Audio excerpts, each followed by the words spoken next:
Hi everyone, thank you for joining me on the Education Business Podcast. Today I want to talk about building your business for the long term, really. And I am going to give you some questions to think about later on in the episode, but let's just lay a foundation first.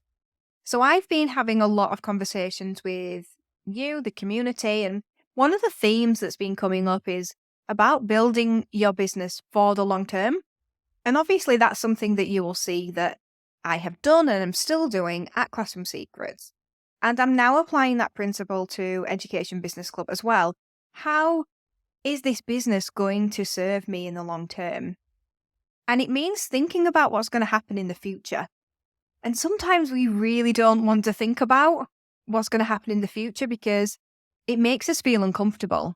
Sometimes we don't know what we want yet, and we are not willing to give the time to think about it or to accept that we don't know yet and we just need to follow the steps to figure that out. Sometimes we have this worry, which is internal really, that if we say we want something, then we have to commit to it. And what happens if we change our minds? Or certainly something with me sometimes is I have this fear that if I put it out there, people are then going to hold me accountable. And what if I change my mind then? So there's that as well, which is similar. And often we have this conflict with ourselves around money as well, especially if we're thinking financially, in financial terms, instead of other elements of how we want to build this business. But the crucial thing here is that you're only going to build a business for the long term intentionally if you think about it intentionally. Some of the questions that we're going to go through, and this episode is all about just giving you those questions and you taking some time to ponder those questions, maybe write some notes. It isn't a case of, I'll listen to this episode and then in 10 minutes I'm going to know how I'm building my business for the long term. It's not really like that. It's more that we have to keep this in mind and be setting better intentions for how we want to build our businesses in the future. So what questions should you ask yourself as you think about the future of your business? And you could be in a situation where you've just started your business, and that can be really difficult because if we've not yet proven success, we don't want to write our name to something. It's very difficult to start a company and say, yes, in 3 years' time, I'm going to have a 7-figure turnover, because you haven't proved yet that it's even possible. So I do understand that. It's more about, well, if you were to dream, what would you have? So if we were to fast forward then to 2034, yeah, that's the right year, 10 years from now, what will your business look like then? And what will your life be like? Will your business look the same as it does now? Will it be running, but you're not running it? What will be your role in the business? What about your life? How involved will you be? How many hours will you work on your business every week? Will you even have a business? Will you have retired by that point? And how will you make sure you've got the finances in your retirement that you really want? And when you're thinking of the answer to this question, try not to be too realistic. Try and think big. Try and think about what it could be. So once you've got the answer for this question, you can move on to the next question. And it's important that you answer the first question first, because if you were to turn around to me and say, well, right now I've got a business and it does 150,000 turnover, and in 3 years' time, I want to get to 1 million. I say, okay, great, totally possible, really possible. We did that in 12 months. But then you have to look and go, okay, what's my business model? Is this still viable? Is this going to help me achieve what I need to achieve? And the reason why I bring this up is in education, there are different models that we can follow, aren't there?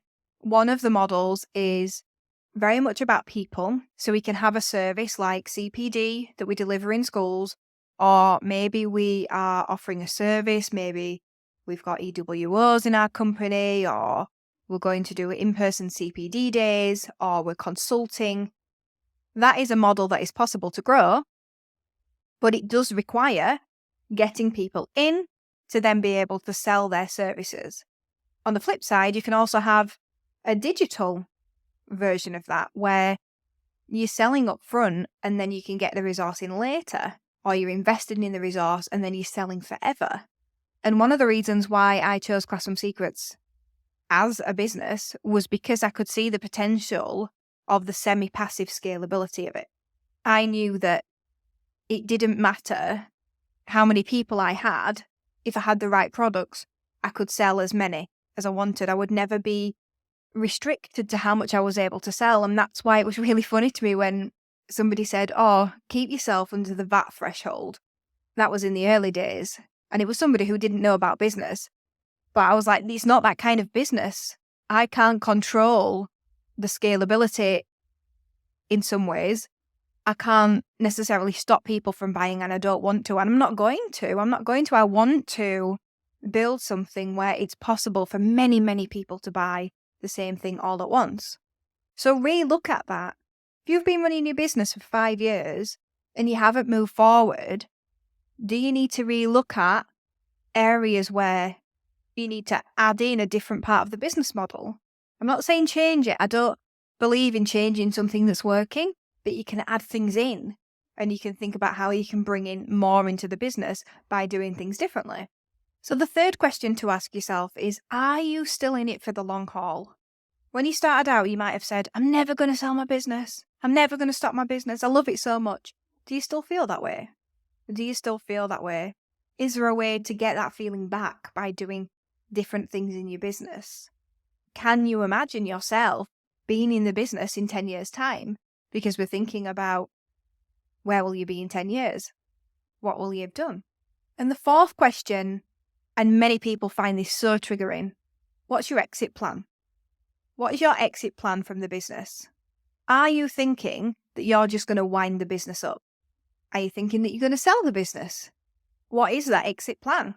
And I know it's uncomfortable to think about because I'm basically saying, when are you going to give your baby up? When are you going to give your baby up? We just don't want to think ahead very often. And we make up reasons why that is a better idea. And it can be things like, well, I don't want to have a team ever. And I'm not in it for the money. And I'm just here to help people. And I'm a teacher at heart. And we say all these things to ourselves. But in 10 years' time, what value will we have actually created if we keep giving ourselves those excuses? Will we have any value in our company? Because I can tell you, I've learned a lot about acquisitions in the last 4 years. And one of the funny things that most people who buy businesses will tell you is that everyone thinks they can sell the business tomorrow for £1 million. And nobody realizes what you actually have to be able to do that. So thinking about your business in 10 years, will there be any value in it? How do you even do that? What will make your business valuable? Do you actually know what the answer is? If you're thinking about winding your business up in 10 years, or when you retire, then there is no value because you're not transferring that value to anyone. You're dwindling that value. If you're going to sell it, then you are transferring the value and you can get the value out. But will you get the value that you believe that you've put into it?